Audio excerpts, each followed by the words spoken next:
Welcome everybody to the second lecture in our or seminar in our Digital Care Network series. All of this work happens under the auspices of CORTH. So I'm going to invite Maya, who's one of the directors of CORTH, just to tell us a little bit about CORTH, why we're all here, and then we'll take it forward from there. Maya, over to you. Thank you, Paula, and welcome everyone to this event held and hosted by the Center for Cultures of Reproduction, Technologies and Health, CORTH for short. The CORTH Research Center was founded in 2014, and it really provides an intellectual space to bring together researchers, policymakers, NGOs, and activists, all working in the broad area of, the intersections on reproduction, technologies, health, gender, and it, brings together people for, carrying out intensive research, but most of all, critical thinking and, developing a kind of interdisciplinary body of scholarship on sexual, reproductive, and health cultures more generally. We undertake collaborative research with our members and networks globally, and have a really good and established worldwide presence. So welcome, and on behalf of myself, but our co-directors, Maria Moscati at the law school, Elizabeth Mills in global studies, Haley McGregor from the Institute of Development Studies, and Chi Ezifuela from the medical school. And I'm particularly pleased because we have recently launched our digital care network, and Paula Beretzer, who is leading this, is chairing the session today. And I want to thank Paula very much for actually motivating and initiating this whole sort of digital care network and bringing together new networks into CORTH. So thank you, and thank you to our speaker today, Liam Berriman, whom Paula will introduce. Over to you, Paula. Thanks. Thanks, Maya. That's fantastic. The network itself actually comes directly out of the experience of quite a lot of us who are sort of working in, caring professions, healthcare, social care, and are seeing increasingly our work move from face-to-face to online. And that's just stimulated an awful lot of thinking about how that transition can happen and how we actually deliver care through these different media. It doesn't mean that the care we delivered before was not already mediated by a whole lot of different factors, but it's now just differently mediated. And I suppose this discussion group is one way of thinking about how it's differently mediated and what we can learn from that. So a couple of housekeeping things. We run a digital care network WhatsApp group where we can just share information, things that we're working on, things that we're thinking about. And that's led by Innocent Grant and Anushka. Innocent is here today. Anushka couldn't make it today. She's in Bangladesh. Innocent, I'd be really grateful if you would put the link to that discussion group into the chat, so anyone new who would like to join it can do that. And if you want to put any information on it or just let them know how to join, that would be great. Eve, I think, is going to put the links to the CORTH website so that people can have access to that if they need to, also in the chat. As people come in, or if you haven't already done it, please do introduce yourself just with something about who you are, where you come from, maybe even why you're here, but something about yourself into the chat so we can see who's here, and that will help with the questions and stuff like that. Just introduce yourself briefly. Good. Now is probably the right time to introduce Liam Berriman, who's our speaker today. Liam is moving between jobs. So he has been the Digital Society lead for the Sussex Humanities Lab, and he's now transitioning to become the co-director of the Centre for Innovation and Research in Childhood and Youth, which has a long acronym, but that's what it's about. It's really, really nice to have him here. Certainly in my work and in the sexual and reproductive health field, we work with people across the life course, and to just have a chance to really focus on the younger group and their experience of digital and how that might impact their use of digital caring services. I just think this is a great opportunity. It's very relevant to a lot of the thinking we're doing. So probably I'm going to hand over to Liam now. He's going to talk for 45 minutes and then we'll have plenty of time for questions. As you go through, as you think about questions, add them to the chat, but obviously you can also put your hand up and ask them at a later stage. Liam said that he's going to talk about a project that's at the fairly early stages of development. And so this discussion is going to benefit him as well. And he'd really, really like feedback on some of these early ideas. So it's a two-way process and we can all feed into that as well. So let me hand over to you, Liam, to say thank you very, very much for coming to speak to us. Really looking forward to what you're going to say and also to the discussion afterwards. Over to you. Thank you. Yeah, let me just get the slides up. Yeah, so thanks very much for that introduction. And thank you for inviting me to come and talk about my work. So I'm a sociologist by training, just to give you a little bit of background. And my kind of key interests really kind of lie around the relationship between children and technology. And part of that is to understand how we think about data as part of children's lives increasingly, where technology is involved in creating data about children. So I've done research on other projects, which has been quite child-centered, looking at children's relationships with data. And I'll talk a bit more about what we mean by data in a moment. But just to give you a bit of background about me, my background has involved kind of working with children and young people thinking about particular kinds of data that might be part of their lives, be that research data or social care data, for example. But this project, which I'm going to talk about today, is a slightly different direction for me that I've taken over the last year or so, where I've started to become interested in thinking about children and data from a more kind of historical perspective. And for me, this is about thinking about a particular gap that exists at the moment in the way that we think about children and data, which is that we've become very focused on a contemporary perspective, where data is very much now a part of children's lives in relation to some of the digital stuff that's happening in many children's lives. But what I'm interested in is thinking about that in a kind of more historicized perspective, to think about children's relationships with data over a much longer period of time. So yeah, as Paula said at the beginning, it's a project that's in its early stages, and I'd very much welcome feedback over the course of this discussion today, just in terms of what your impressions are, and what kind of stands out for you, where your own interests perhaps connect with what I'm talking about. So let me just start then by saying a little bit about something which has become a kind of buzzword in relation to discussions about children and data, which is the idea of datafication. So datafication, which has kind of a slightly kind of academic sounding kind of word, but it's a word which kind of encapsulates the idea of the way in which we become data. It's the idea that becoming data involves a kind of material and increasingly digital process by which our lives essentially are kind of translated into and recorded as data. And that can include everything from data on our bodies, our relationships, our behaviors, our social circumstances. All of these are things that are potentially things that can become data about us. And for children, this is also very much the case in their lives as well, that much of their lives also gets recorded as data, whether that's in digital material form, as qualitative or quantitative data, whether that's through kind of public kind of governmental records or those of kind of private companies.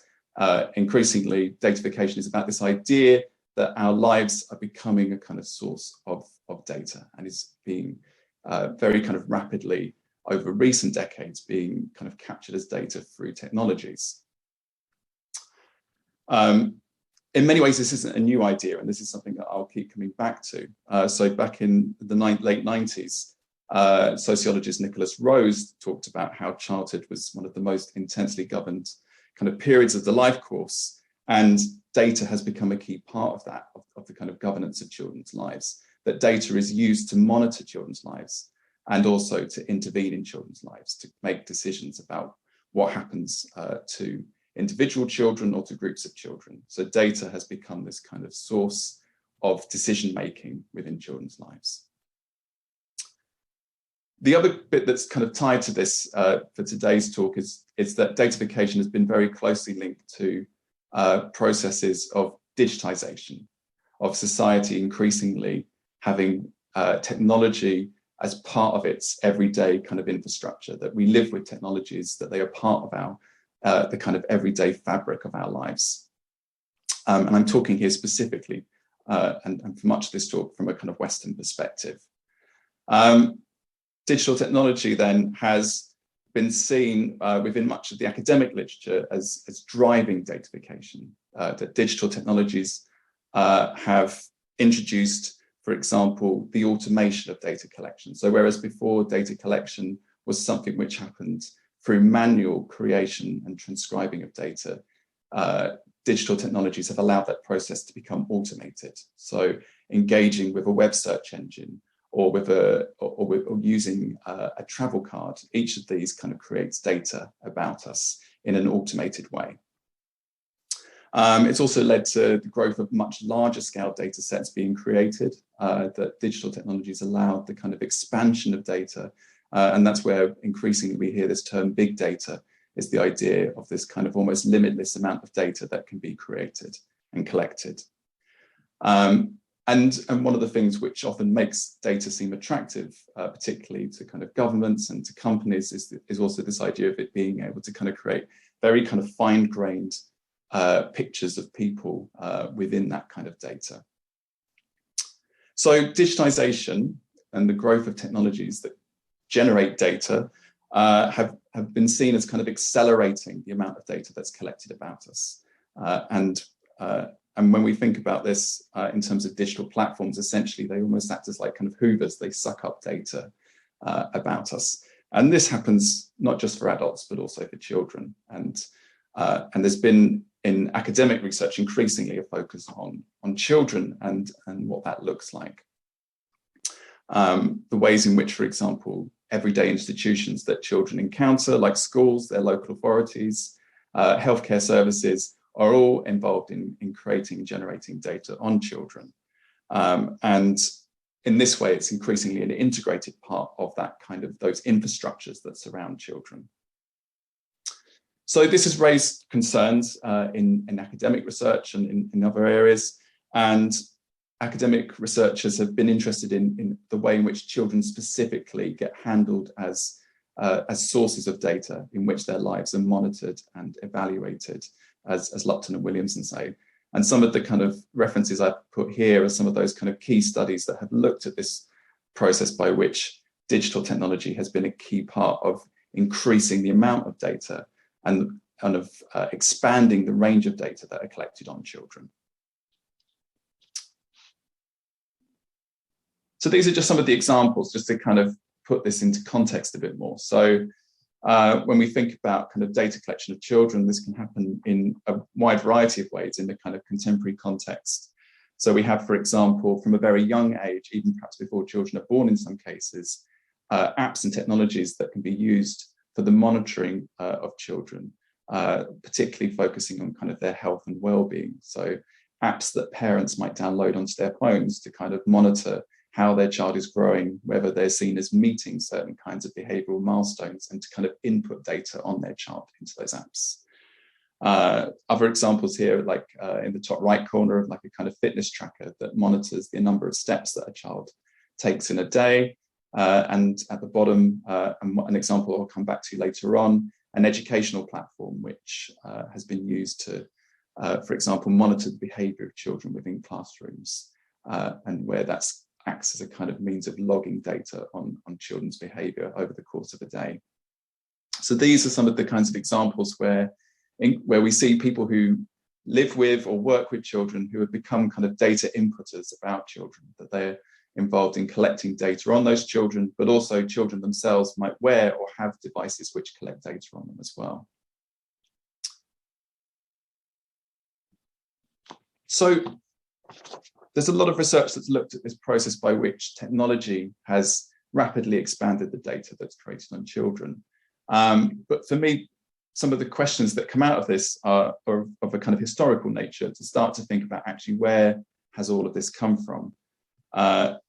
we have this kind of growing contemporary picture, but it's one that is very much centered around the present and of asking how things are changing and where they're going. But what we increasingly see is actually that there's not as much attention paid to the questions of how did this actually come about and what came before this particular moment. So some of the questions here are kind of linked to what's kind of been kind of driving my interest in this area over the last couple of years. So first, how did the present moment of datafication of children's lives come about? And as I said, what has come before? I've been interested as well to think about how did children become data subjects? So by data subjects, I mean the way in which they have become a focus of data practices that collect data on them, practices which analyze data on them and do things with that data. And particularly in what ways children especially have become this focus of data practices.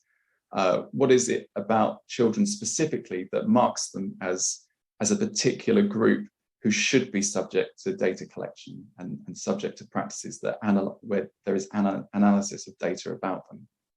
What is it that people want to know about children? What's the purpose of monitoring children specifically through data?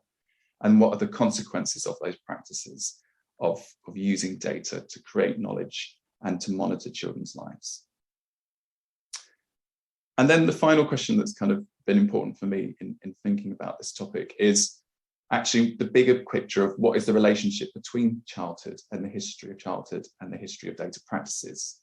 And a kind of key interest for me is to think about the ways in which these come together, the histories of data and the history of data practices within the West, but also the history of childhood. And to think about, is there a way in which these two have kind of been in parallel and have intersected with each other at various moments in time? I'm not going to be able to address these questions today. These are really kind of foregrounding what it is that's kind of interested me in my work and have kind of guided the work I'm going to talk about today. But these are kind of points of reflection really to kind of highlight where my thinking has kind of come about in relation to this topic. But really just to kind of highlight that for me, the key bit is this question of actually what has come before, what has shaped this particular moment in which children are subject to data practices like these.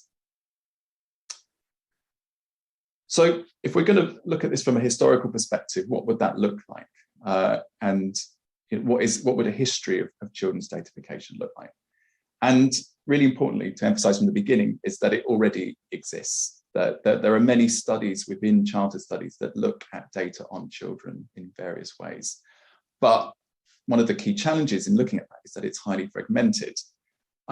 It's a history in which over the course of looking at childhood since about the sort of 19th century, various studies have looked at particular sets of ways in which data has been collected on children. But actually, there's not been this kind of systematic look at the way in which those different practices kind of connect together, about looking at this as part of a kind of history of connected practices.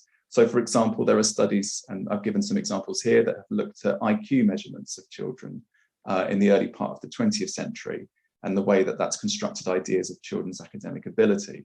And also in the late 19th century, the way studies have looked at mortality rates and the way that that shaped child welfare initiatives.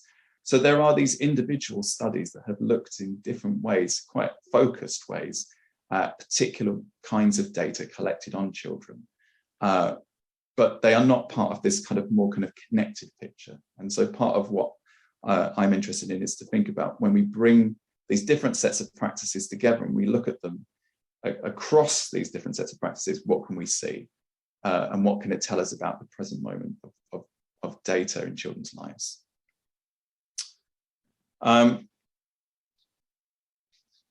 So for me then, it's what's a kind of key interest is to think about this connected history in which there are these various studies that have been done in sociology, in education, and across different disciplines, where there's been this interest in very specific sets of practices, but where we haven't really kind of considered actually what is the bigger history that they all kind of connect into that has actually played a role in shaping the present moment, that kind of legitimates a particular moment in time where children now are consistently subject to data collected on them, and subject to data monitoring and kind of using that to kind of intervene in their lives.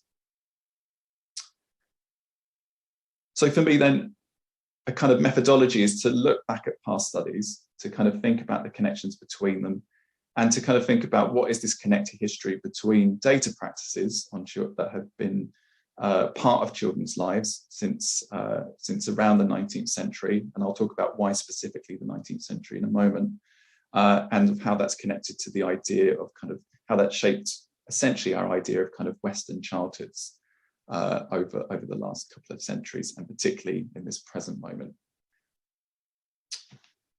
Some of the challenges of looking at children's lives in this way, and of looking back at past studies, is that the idea of datafication is a very contemporary idea.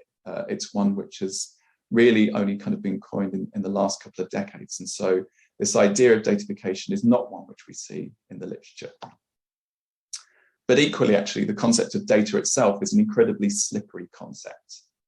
Data has not had the same meaning over the last 200 years. It has constantly changed and evolved. Its meaning in the mid-19th century is incredibly different to what we mean now.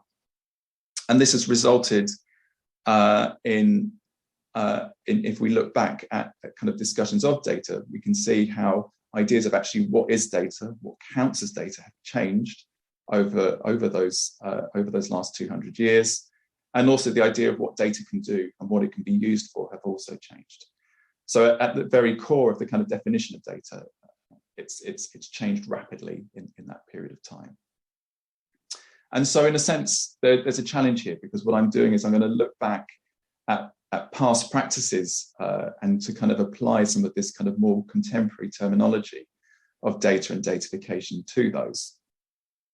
And even in some of the studies that have been written, that I've been looking at from the 1980s and the 1990s, the terms data and datafication do not appear in those. They perhaps refer to records or to information or to different kinds of language that are essentially about what we would now kind of more broadly refer to as data. And there has been this kind of expansion of the term data to incorporate it as a much kind of bigger umbrella of kind of term for kinds of practices that essentially involve a kind of creation of information about children and young people in a kind of very kind of raw form of collecting and recording systematically information about them.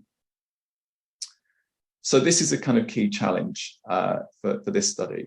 But actually it also kind of speaks to the kind of focus of the study as well, because what I'm interested in is actually understanding how both ideas of childhood and ideas of data have kind of come about together, to look at the kind of shared history of childhood and data, and to see how over the course of time, this present moment of datafication that I've talked about at the very beginning has kind of come about through these histories of children and data, which have involved practices which may not have been called data at the time, but which have played a role in shaping the present moment that we're living through at the moment.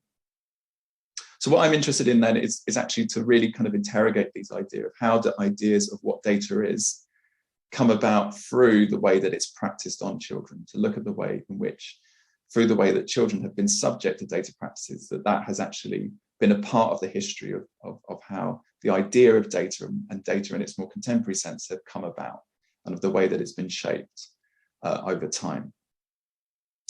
So I'm interested in this idea of actually how do childhood and data practices, how are they kind of co-shaped? How do they come about together over the course of around kind of 200 years?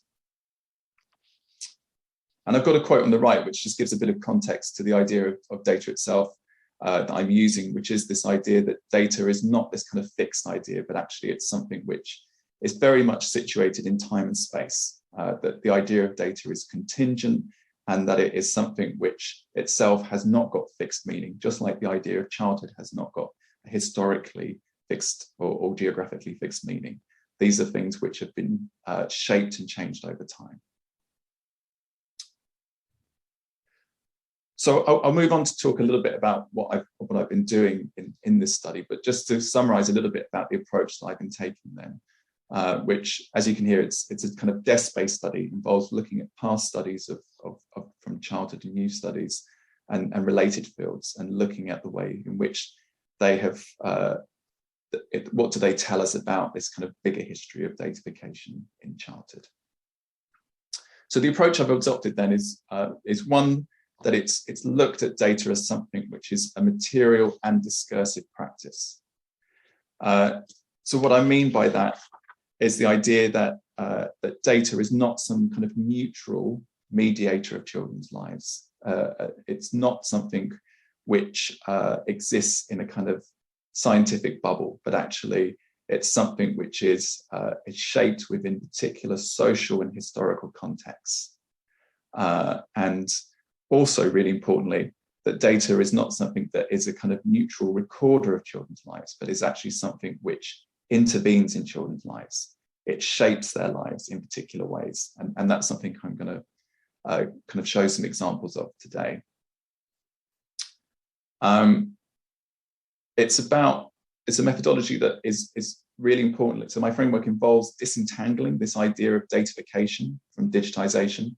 So in the contemporary moment, what we find is that datafication is very much tied into this idea of technology and digital technology. That datafication is about the acceleration of data being collected on children in society. But actually, what I'm interested in is actually thinking about datafication as a much longer term idea of something which has happened over a much longer period of time. To think about what has led to this present moment where so much data is collected on children and where data plays such a big role in shaping decisions about children's lives, and to actually look at datafication as something which has come about through long-term historical processes. And to do that then, it involves looking at it through the kind of genealogies of data practices. So this is an approach which draws inspiration from work that's kind of Foucauldian in nature. So it's about understanding how sets of material and discursive practice come about over time and the ways that they shape children as data subjects.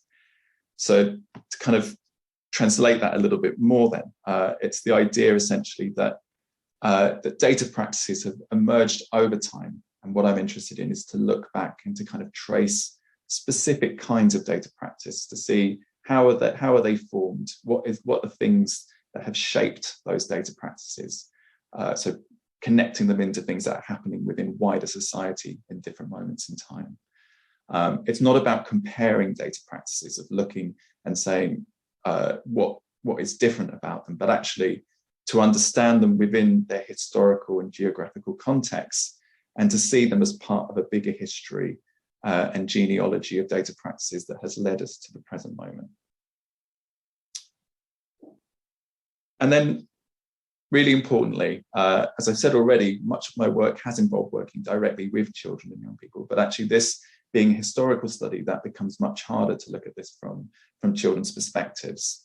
So this research instead is one which is interested in the idea of data in childhood, as I've said, as discursive and material kind of entities, to think about the way in which childhood is something which is created and constructed over time, and likewise data is something which is constructed over time, and to think about the relationship between how data and childhood have been kind of co-constructed. So that's definitely one of the challenges when we begin to look back, is that we lose focus on children's own perspectives and voices because they simply don't appear as much in those historical records. Okay, so to kind of begin to introduce some of the kind of what it is that I've actually looked at in relation to this topic then. So this slide is a bit more of a kind of summary of where of the kind of bigger picture of data practices in a kind of more historical perspective. And as I've said already, this is particularly from a kind of Western historical perspective. So thinking here particularly of kind of Europe and kind of North America, and of their kind of history of data in relation to childhood. So this is really a kind of summary, and some of this it's really just to kind of give a little bit of a framework so that when I dip into examples, you have a bit of a sense of where they sit within a context. So I mentioned earlier that the kind of 19th century kind of acts as a kind of starting point. And the reason for that is not that it's necessarily a definitive starting point, because there are records created about children that we might classify as data that exists before the 19th century. But actually, it's the moment where more kind of systematic recording of data on children starts to occur. And where that's happening is within the kind of science fields and medicine fields, where they become interested in child development and child health. And this is known in Europe and North America as the child study movement at this time. And it's a moment in time where children essentially become objects of scientific study, and where that data is used to try to track and trace a kind of idea of what is a kind of normative development for a child in the early part of the life course. So I'll come back to that period in a bit more detail in a moment. The kind of next phase, and these are kind of very broad categories, and there's a lot that kind of, when we look at it in these kind of broad categories, that kind of goes missing between the kind of cracks, but this is a very kind of broad sweeping kind of summary. The next kind of key period is the kind of early to mid 20th century, and it kind of marks the moment where child welfare and education become increasingly prominent social issues, and where Western governments begin to kind of enact policies around those. So the kind of introduction of kind of compulsory schooling, for example, and the kind of introduction of kind of social work. So data then in this moment plays a particular role because it goes beyond the kind of scientific study of children, and it becomes a systematic means then by which governments start to kind of monitor the health and kind of progress of a population, with children as a kind of key part of that, a key group within society that are a kind of focal point for governance. And it's one in which data practices start to increasingly become embedded within key social institutions that children are a part of. So within schools and within health clinics, for example. And then the mid to kind of late 20th century is a kind of another key moment. And this is where child protection and safety, often kind of driven partly by also moral panics, starts to lead to increased kind of monitoring and legitimating the kind of surveillance of children's lives. And perhaps the kind of most emblematic kind of technology of that period is kind of CCTV as a means of both protection and policing as a kind of technology. And then the kind of the 21st century, so the moment I've already really kind of touched on, which is this kind of moment of massive kind of acceleration of the amount of data that's collected, and a key moment where it moves from kind of governments and kind of academic research as the kind of main sources of data on children to one in which actually private companies become significant data brokers. It's the moment at which, as Zuboff has described, surveillance capitalism becomes a kind of dominant logic where companies have data as a very kind of key resource, which they use to kind of understand markets. And it's also a moment actually where public data collection and private data collection start to merge. And I'll talk about that a little bit more later on as well. Okay, so for this next bit then of the talk, I'm going to talk about three kind of key strands of data practice that have kind of emerged over the last 200 years. And in my reading, this is essentially kind of categories that have come about through my reading of these studies. Three kinds of categories that for me kind of mark out as kind of distinct kinds of data practices that have emerged over the last 200 years. And ones which kind of have very different affordances. That is that the things that they do with data are very different in many ways. And this is essentially what I'm going to introduce with some examples and to kind of talk through what we can kind of learn from a kind of historical perspective about how these different kind of strands of data practice have come about and the ways that they've intervened in children's lives. So really importantly, it's important to emphasize that each of these kind of have very different kinds of temporalities. So they are each prominent in different ways in different moments in time. They also change over time. So, for example, measurement and valuing, the actual nature of what those mean as practices changes over time. And also, they are not kind of siloed. They are also interconnected practices. They each also shape each other. So, to start with measurement then. So, and the reason for starting with measurement really is that it was one of the most kind of earliest kind of prominent data practices that has been a part of childhood in the last 200 years, particularly starting in the 19th century.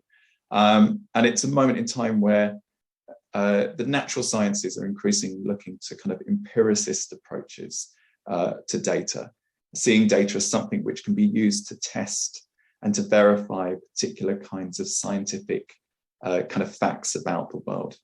And it's a moment where statistics particularly becomes a kind of key method for kind of generating data. So a very kind of quantitative approach to data. It was a means of looking at populations at scale, and also this kind of growth of empiricism also was closely linked into new forms of kind of government monitoring of populations. It informed the way in which governments began to think about how they know their population. So, for example, in 1840 in the UK, the moment where the census, so kind of mass kind of capture of data on the population occurs for the first time. And so we have this kind of both a kind of scientific movement towards collecting data and also kind of beginnings of growth of government collecting data as well. And it's also a moment which is informed by particular kinds of scientific logic, ones that are ideas of developmentalism, of thinking about children as developmental subjects, which kind of borrowed in part from kind of Darwin's idea of evolution. And also another kind of something else that came out of that was ideas of kind of eugenics as well.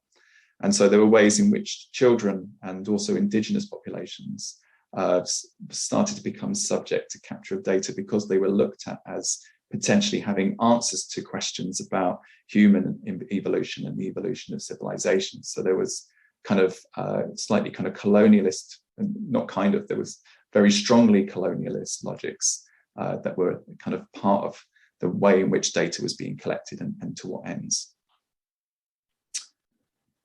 So what this kind of gave rise to in relation to children was what we call what's called the kind of child study movement, which started in North America and which then spread out into parts of Europe as well, and essentially involved lots of data, starting to collect data on children as a way of starting to want to understand child development and ideas of what is a kind of normal pattern of kind of growth.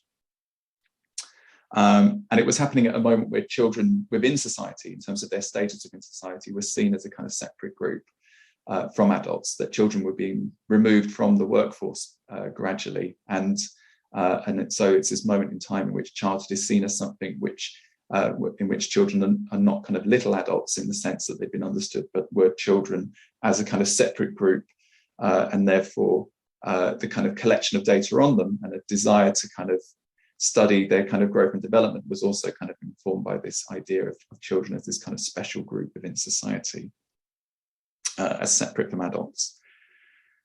So data then became a kind of pivotal means by which childhood kind of became known through these kind of scientific methods, and increasingly also through kind of government adoption of kind of data collection and statistics. And as a way of kind of studying and kind of understanding children as a population and as a period of the life course. So just to give some examples then of what that kind of looked like, and of how we can begin to think about these forms of measurement data as kind of interventions in childhood. So as I mentioned already, data is not this kind of neutral kind of tool for gathering information, but actually, you know, it was data at this period of time is very much embedded within particular understandings of childhood, a particular kind of ideal of childhood as this kind of something to be protected and separated from adulthood. but also of kind of particular ways in which it starts to categorize children themselves, to see children as a group who can be categorized based on data that could be collected about them. And one of the ways in which this categorization occurred, for example, was through IQ testing, which became prominent in the early part of the 20th century, where it was seen as this means of kind of objectively identifying and ranking children's academic ability, and which we are, now look at as being incredibly kind of biased and unscientific approach, but which at the time was driven by this idea that this kind of data on children's IQs could be used to rank them and to categorize them and to see who was kind of meeting or not meeting expected kind of levels of academic ability, and then to kind of funnel them through particular kind of schooling routes. And this then had very kind of real consequences. If we think of data then as having this kind of potential for intervention in children's lives, the way that it was intervening here was particularly through the way that it kind of acted to separate out children who were, for example, from working class backgrounds, and children with learning disabilities who were then labelled as kind of academically behind or even worse in certain contexts. And we can see how this kind of measurement as a form of intervention has carried through into the present day. If we look, for example, at fitness trackers. So fitness trackers being a kind of wearable technology, often worn on the wrist, something which can be used to record the number of footsteps, but also, for example, heart rate. It also, in some cases, can be used to kind of record patterns of sleep. And so what we've seen is that these fitness trackers have kind of tied in with notions of wanting to kind of look at children from concern about children's kind of health and fitness, ideas of what should be a kind of normal child kind of level of fitness and body mass. And then the kind of fitness trackers as a kind of means by which that kind of health and fitness becomes made visible through the data that it collects. And perhaps quite distinctly in the 21st century, what we see is the way in which these technologies now act to kind of project data back to children. That if we look at the kind of app that comes with a fitness tracker, it kind of shares that information back to children. And so through kind of sharing that information, it kind of encourages children to monitor their own health and fitness, to make adjustments to their physical activity based on kind of perhaps encouraging them to run that little bit further, to go to bed that little bit earlier. And so again, we can see ways in which this measurement feeds into a particular kind of intervention in childhood. And a way that it's embedded within particular concerns and ideals that are present in that moment in time. A second kind of category that we can kind of look at is data as valuing children.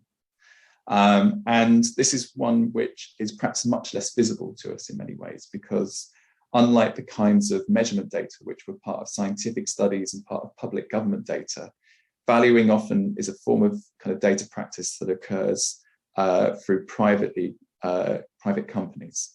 It's data that's collected often to understand our economic value from a kind of private market lens.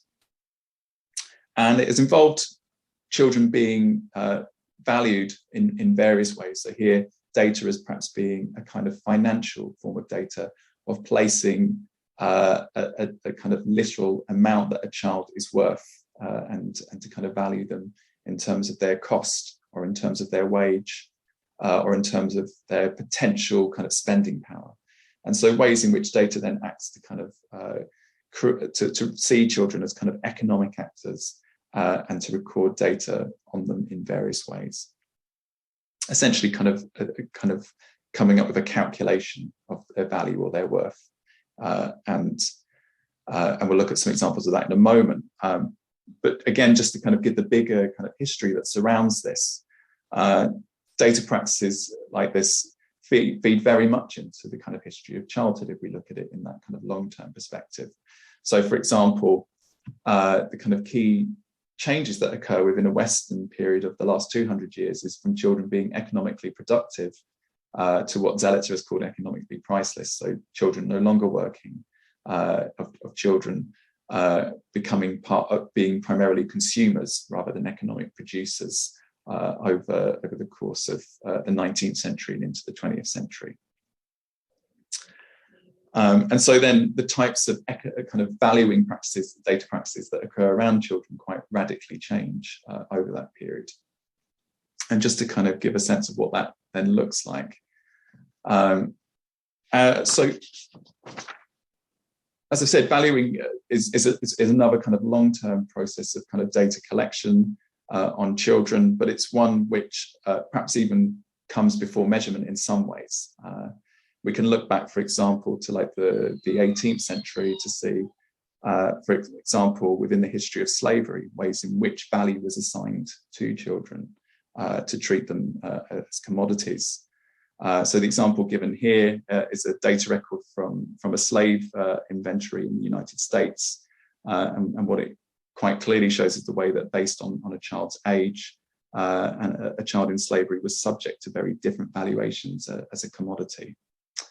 So this is an example that, again, very clearly shows the way in which data and record keeping is being used to feed into kind of wider societal processes, and here to kind of legitimate and kind of bureaucratize a system of racial oppression that commoditized those children within that system of slavery. And also really important so I mentioned earlier the kind of links between data practices.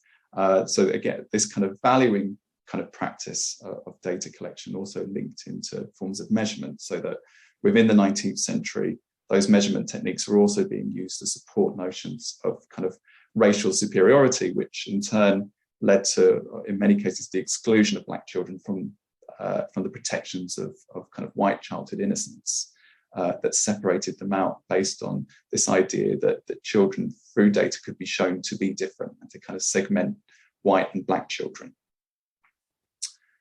And then the other example kind of shows the kind of reverse trend. So in the 20th century, the shift towards children as consumers and as being seen as a market.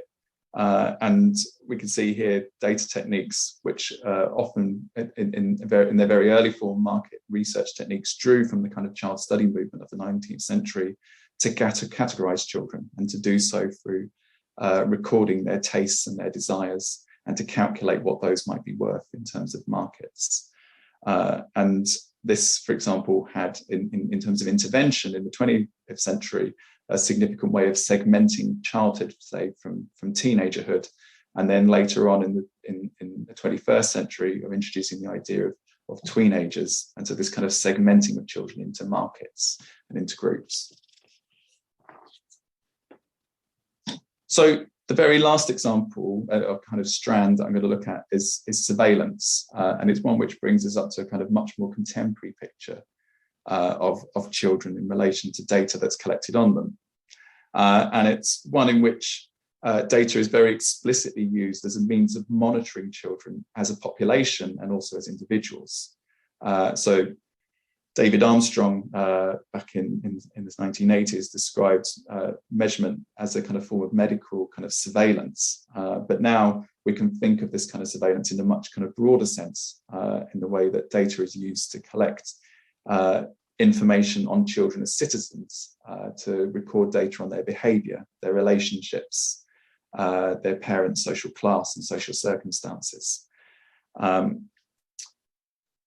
And surveillance also marks a particular set of data practices in which kind of governmental forms of data practice start to merge with private modes of data practice.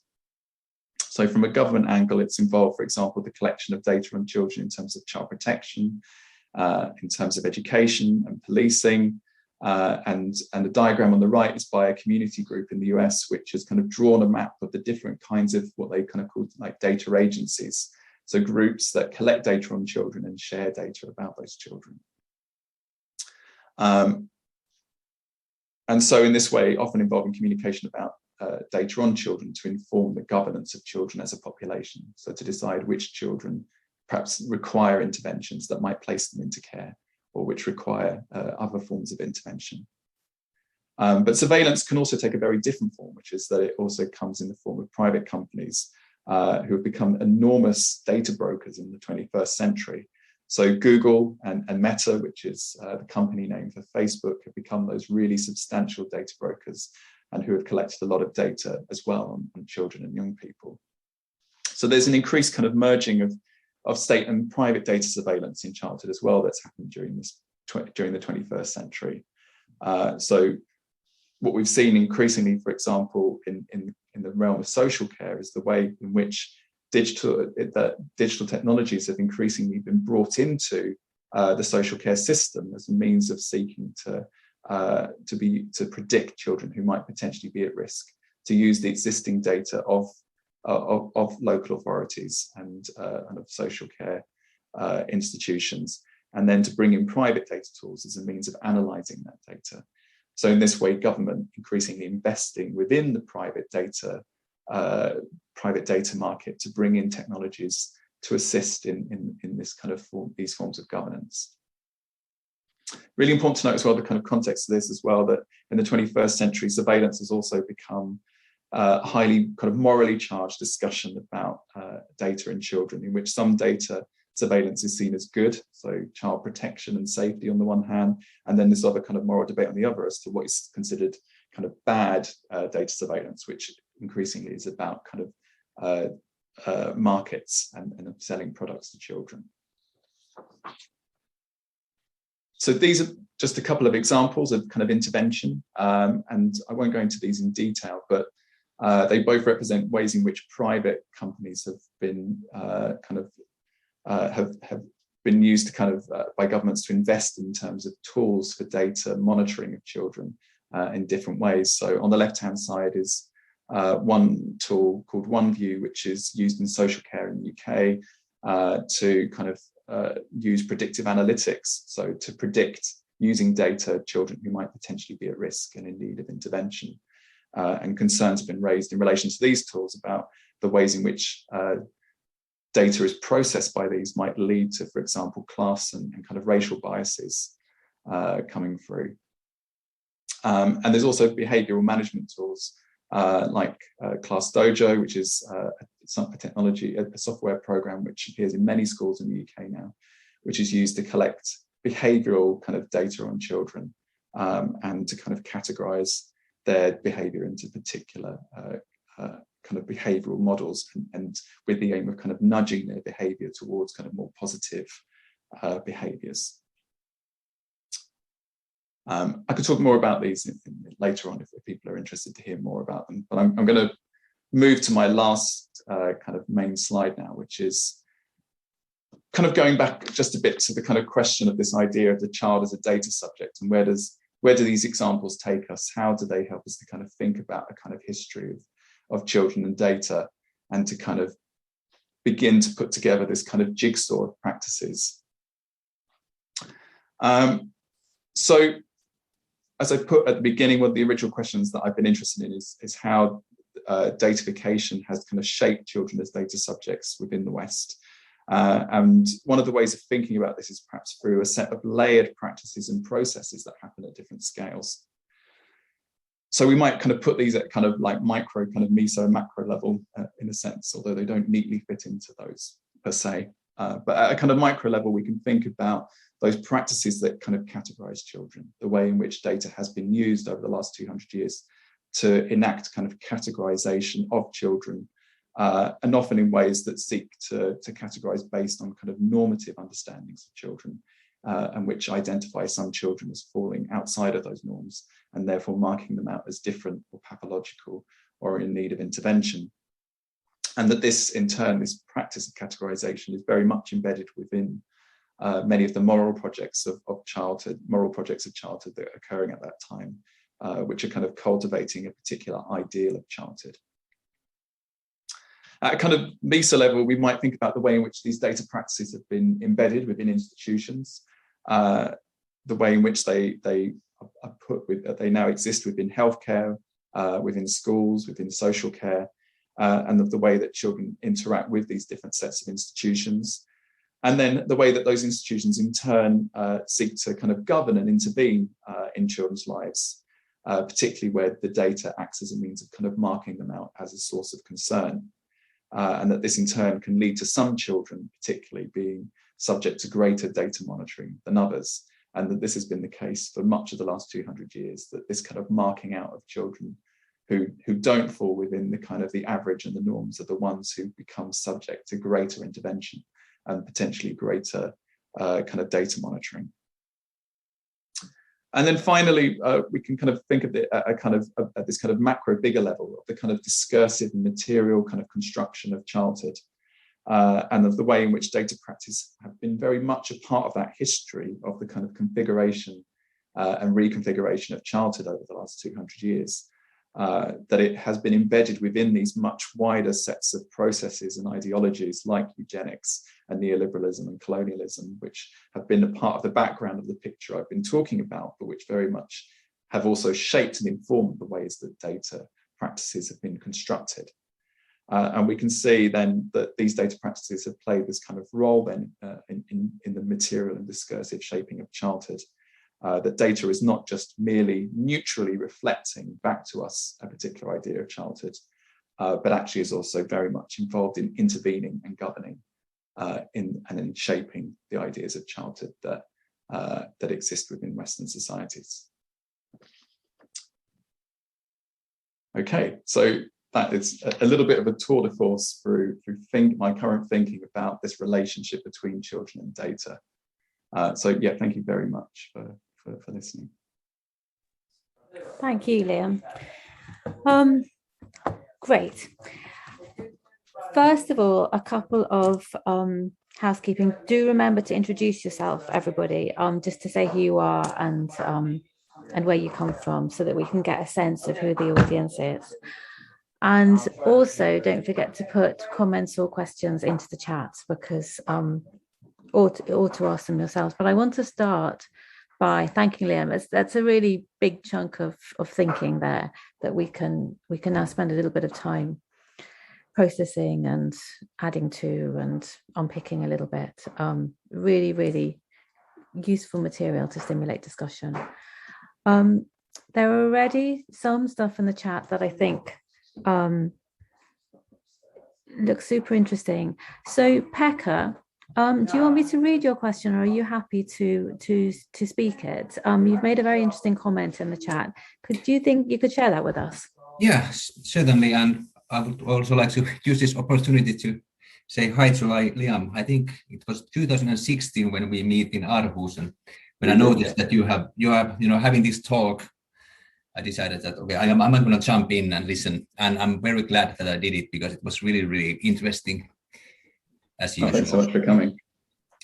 No, my pleasure, my pleasure. And I think, as I wrote in the chat, I think it's really important and really interesting, the way that you are mapping the history of datafication and, moving the focus away from the digitalization leads to datafication, which is quite, simplistic take to the phenomenon. As I wrote in the chat, I think, in Skinner's and Ramos' work, the fantasies and imaginaries of how we can, datafy children's learning and development, they were present already in 50, 60 years ago. It just took, the 50, 60 years for technology and, political ambitions to develop so that these fantasies have come to reality. And I think Audrey Water is writing a book about the history of children's surveillance at the very moment. I just listened to one interview from her, and I think she traced the history somewhat back to the Lindbergh baby kidnapping, and that was kind of something that raised a panic about children's security and so on. Do you want to drop, when you've got a minute, do you want to drop the name of the book in the chat after Liam's responded, because it might be useful to everybody? Sorry, Liam. Oh no, I was just going to say that it's really interesting to think about these historical moments that kind of spur forward particular practices and really kind of legitimate that kind of moment in time where new sets of data practices become possible and kind of conceivable in relation to children, and kind of what is it that kind of generates that kind of thinking is very interesting.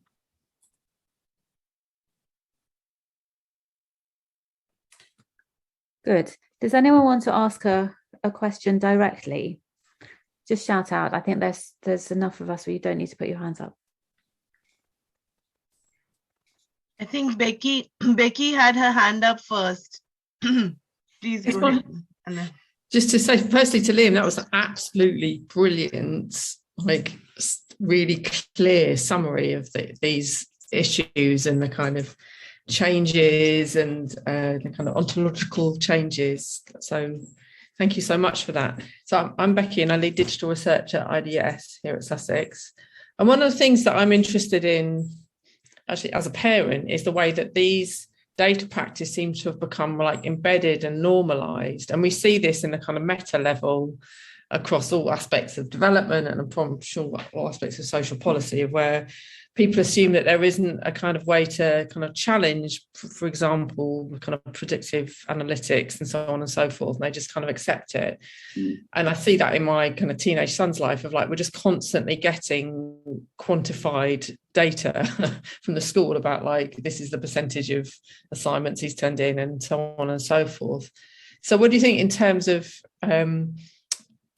where are the kind of openings and the spaces for kind of resistance and kind of questioning of, that kind of those sort of political realities, those kind of socio-political, technical realities that, okay, this is just how things work now. Because I see it more and more, it's just kind of it's sort of accepted and it's been kind of really accelerated by the pandemic as well. Or have we just got to accept it all? Yeah. I think that's a really interesting question, and it's definitely one that I'm interested in other parts of my work as well, which is this relationship that we have with data. And I think that perhaps the bit that kind of for me looks kind of most promising is where we've seen the growth of communities who have started to begin to kind of mobilize collectively to look at those data practices. So within the bit that I put up, I'll put the slide up again for just a second. But there was this diagram which was done by a kind of community group in the US, which really was to look at the way in which how they were interested in looking at actually who has access to their children's data and how is it kind of being shared across different groups and institutions. And so I think that particularly as it becomes increasingly kind of the use of private technologies begin to infiltrate the public sector, which I think is perhaps the bit, from my own perspective, is perhaps the most worrying in some ways. These seem to be one of the kind of potential routes through which people have started to become active in, and I guess kind of as people become more kind of data literate in thinking about how do we map these different sets of practices, the more that we know then, the better that people can feel able to resist or to question or to find means of kind of mobilizing against them. And I think groups like these are perhaps the kind of most interesting kind of source of that kind of change. And I guess it's that kind of important thing of not necessarily looking at it from the individual level of our data and what we can do to protect our digital footprint, but actually to see how communities might work together to kind of mobilize in questioning and holding to account who is actually having access to data. And that's not just for children, but for people as citizens generally. Thank you. I think there's more stuff going into the chat around rights and resistance.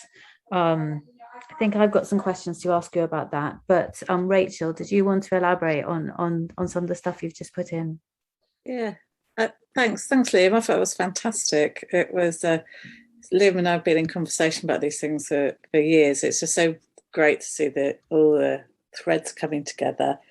So I wanted to really ask you about you talk about the way in which how we understand childhood always being up for grabs and always entangled in data practices or mediation of various kinds. So I suppose one thing that I've been really struck by recently is this.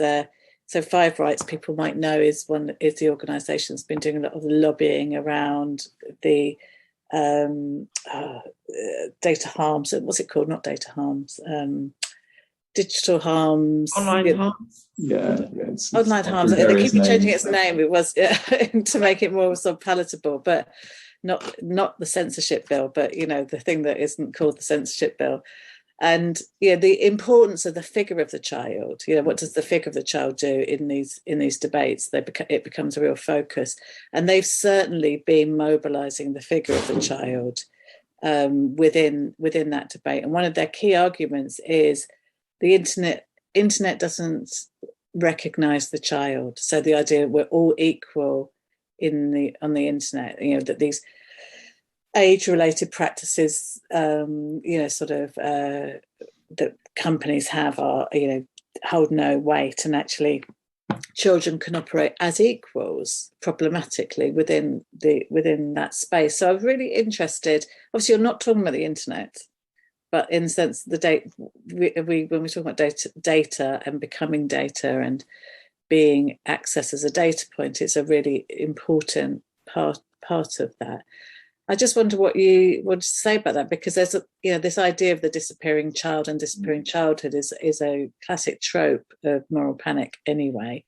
But do you think there's something happening about the boundary between childhood and adulthood that is part of this entanglement? Yeah.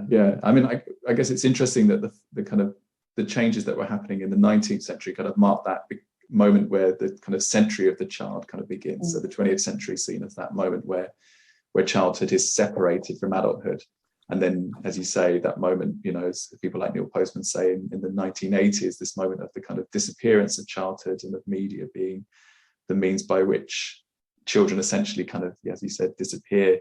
And I think we're actually at the moment, it feels to me like we're living in a very kind of contradictory moment where ways in which children become invisible in certain contexts. So perhaps within the kind of private market context, they become invisible, but within the kind of government context, they become hypervisible and subject to monitoring. And so there are these kind of counterintuitive kind of logics that are simultaneously existing, where on the one hand, childhood kind of dissolves in the private market because it becomes too difficult to separate out the child and to distinguish them from adults, where so the pressure that they're under at the moment, which is to have like a means of filtering children from adults when they go onto social media platforms, so that children can be better protected from content that's placed online. And and that always was the case, isn't it, as well? I think that was really important. You said when we look at this history and this kind of periodization, we have to understand that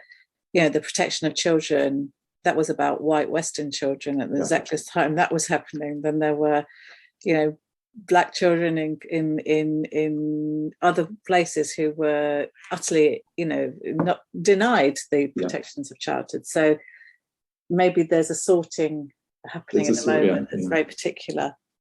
Yeah. Yeah, definitely. Sorry, I've been. Thank you, Rachel and Rachel's cat. Maya, I think you wanted to follow on a question from Becky's question. Yeah, thanks a lot, Liam. It's really been as you said yourself, a tour de force. So I think absolutely. I had two sort of short questions. One was really in terms of resistances, as Becky said, but perhaps to elaborate on that a little more.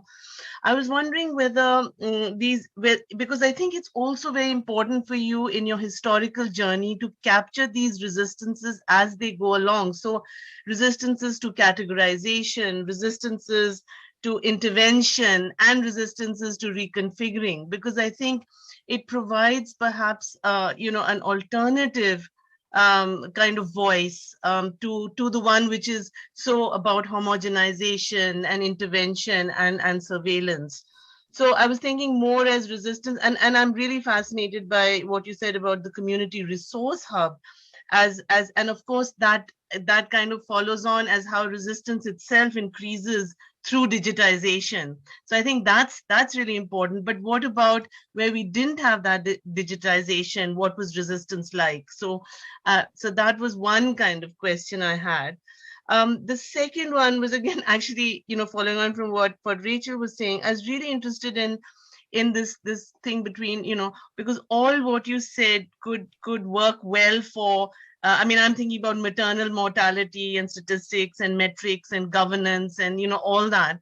And thinking really about the differences between children and adults as well. And what is it then about children that makes what you're saying perhaps slightly distinctive? And I'm just wondering about the kind of power dynamics in the way we configure what childhood is meant to be about. And again, we're working on certain assumptions there. So, it really struck me when you talked about that sort of at the end, the physical fitness and the, the fit bit, and thinking about how that is actually putting the burden on children to, self-discipline, as it were, that they have the responsibility for looking after their own fitness. But there's something in that really hits you, because you think, well, children shouldn't be doing that.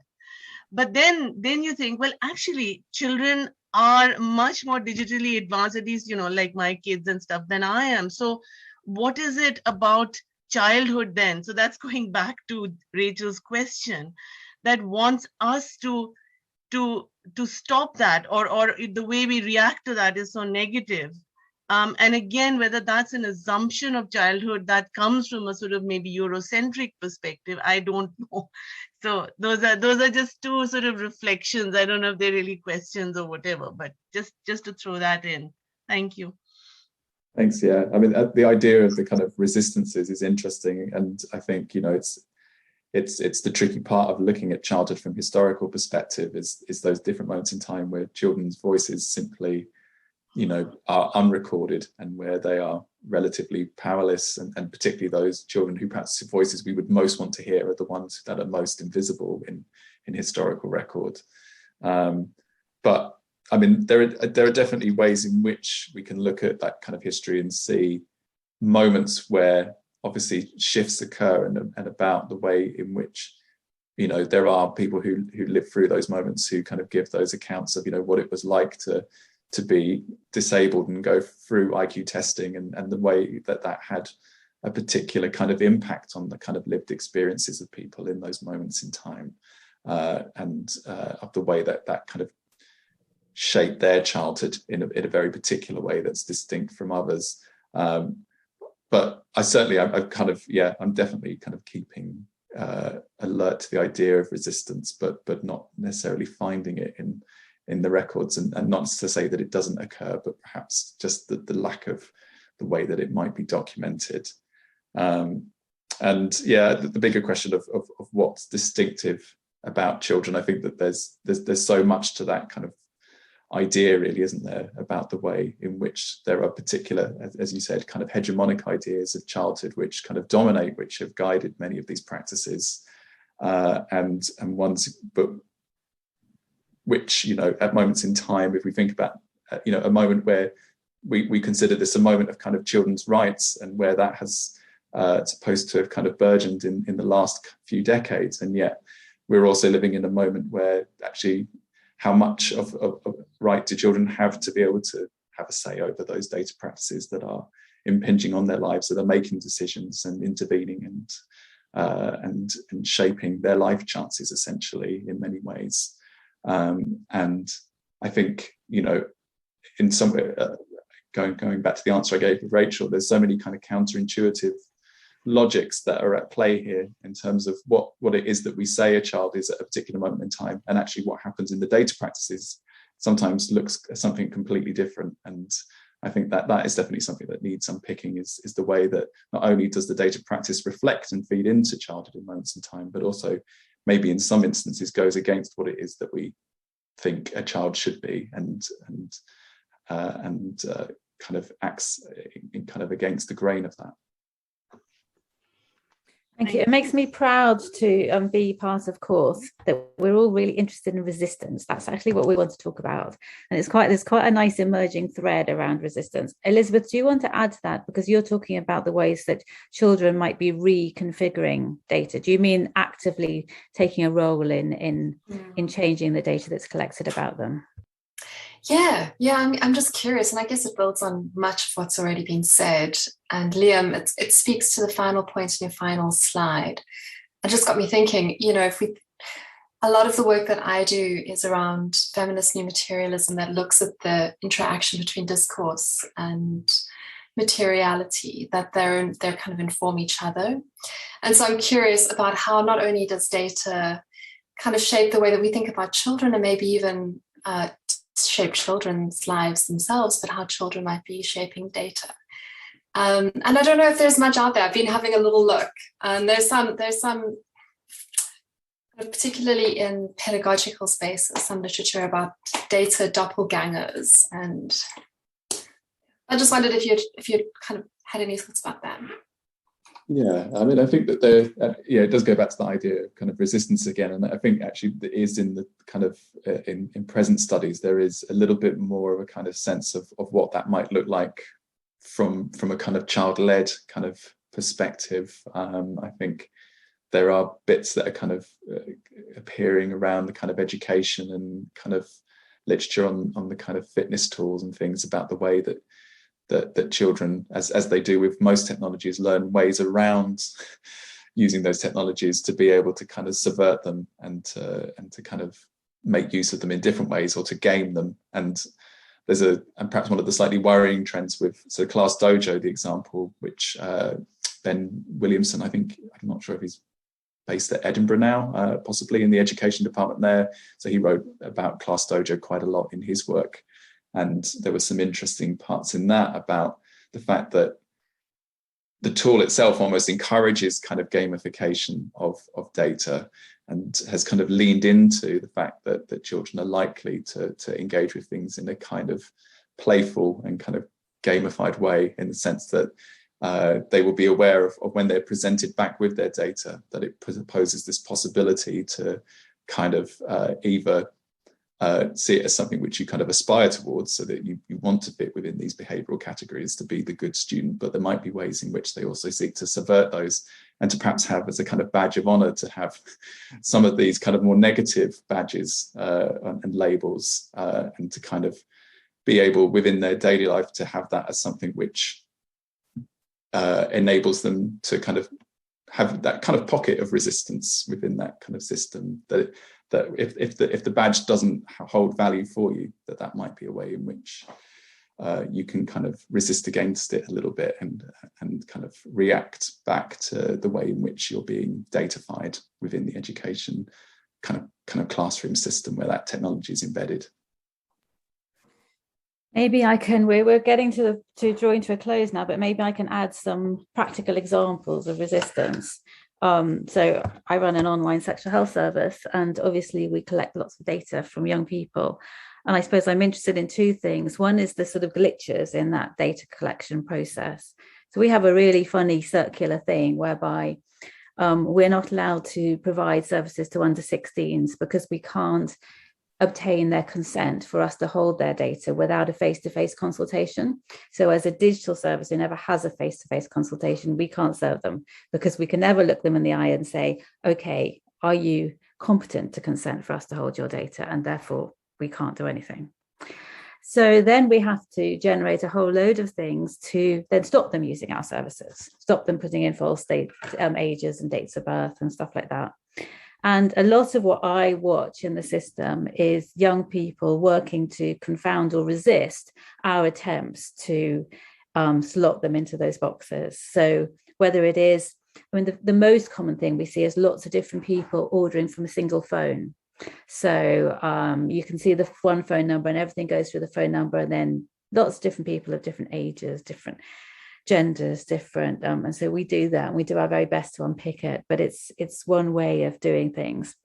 And then the other thing is that a lot of this data stuff assumes that people are individuals, that each data point is an individual. And what we've seen in our Kenyan service is sharing of phones, moving SIM cards in and out of different phones, and a really sort of a way of using things. It doesn't think about that at all. It considers really a phone as a shared thing, and therefore that data point becomes not related to one person, but many. But I don't think those are ever particularly documented in the broader thing. It's just that what we see in the course of service provision.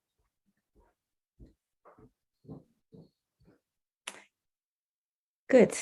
It's coming up to 23 minutes past 2. Does anyone have final comments?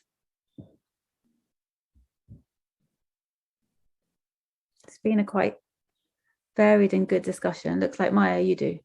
I just had one more little thing to throw in there, and that was about how, you talk about shaping childhoods, which I think is really very fascinating. But I'm trying to think about this a little cross-culturally as well, because I think these are now global sort of data practices that are shaping childhoods beyond the sort of Western that you're talking about. So I think that, in your work there lies this sort of I think this other huge thing about how, for example, childhoods in India being shaped, and again it's about also to socially locate it a little bit, because these are childhoods more middle class perhaps, and thinking about the social location of how and where these childhoods are being sort of shaped, and I would say that this datafication is really a kind of global, it's part of a globalization process.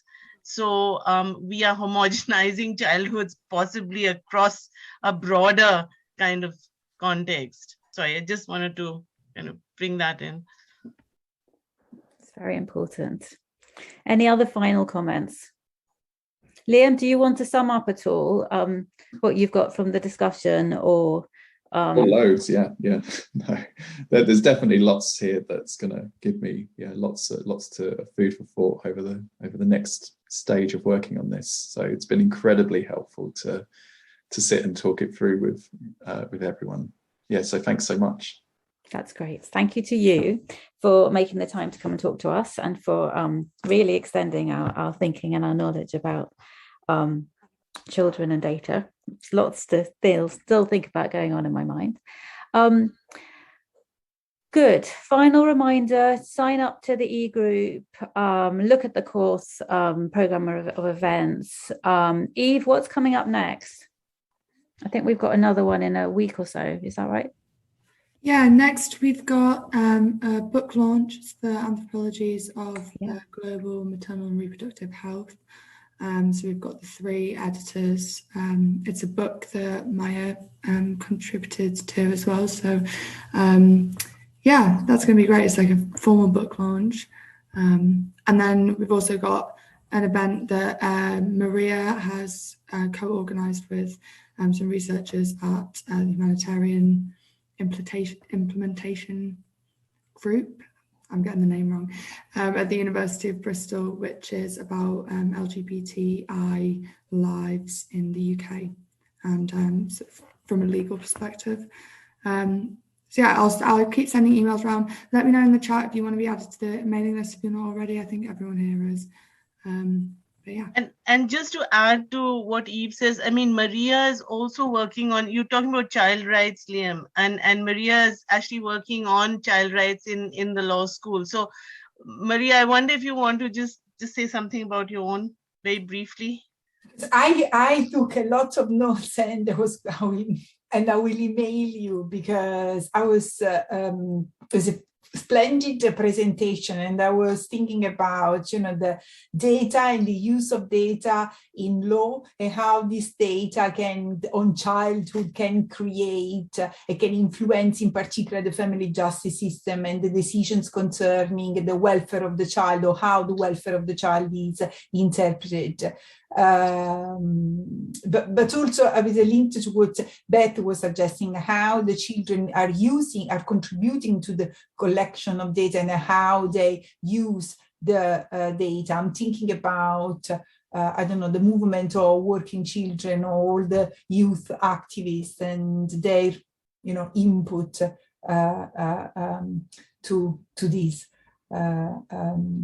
And more generally, I was trying to find the links between what you said, your work, and to the law and the interpretation of the law, because the interpretation of childhood in law is still very, controversial and, diverse, not always in good terms, though. Thank you, Maria. Lots of forward discussions for the future. So let me thank Liam again. Let me thank everybody who participated. It's really nice to see you there, to see you here. And I look forward to seeing you all at these upcoming CORTH events. Have lovely afternoons. Thanks, everyone. Bye. Bye.